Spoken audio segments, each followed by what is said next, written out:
might give you an introduction to this, the evening prayer that we used. It's from a prayer book that I put together called 2 Weeks Ordinary. And in the Liturgy of the Hours are prayed by priests and nuns and monasteries and convents all over the world. And what they've done is there's a 4-week repeating cycle of the 150 Psalms, and then a bunch of Canticles, which are poems or songs that are sort of inserted into the text of the Scriptures. And they do these over a 4-week repeating cycle. And because I'm weird, I did my own rendering of the Psalms. It's okay to be weird, right?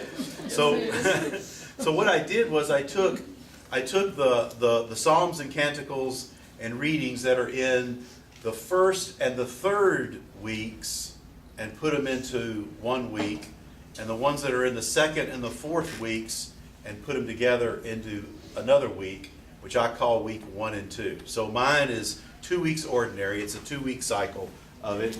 And when I did it too, I also used the antiphon for the psalm are sayings of Jesus. So in our Sunday readings, every Sunday, we've got the gospel passage, and the church has chosen, based on what the gospel passage is, the church has chosen an Old Testament reading, right? This is in ordinary time anyway. It's different in different seasons, but in ordinary time, the gospel, then an Old Testament passage that has something to do with the gospel, and then the responsorial psalm is a response to that Old Testament passage.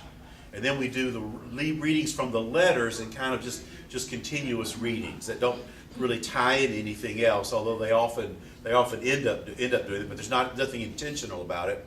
What that means is that the psalm that we use on Sunday has a relationship with the gospel.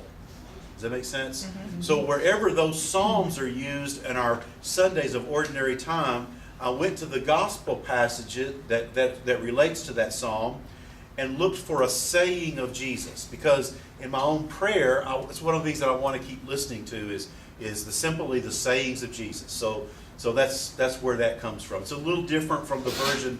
What they do in the official version of the Liturgy of the Hours, they usually take a verse or a fragment from the psalm, and that's what they use as an antiphon.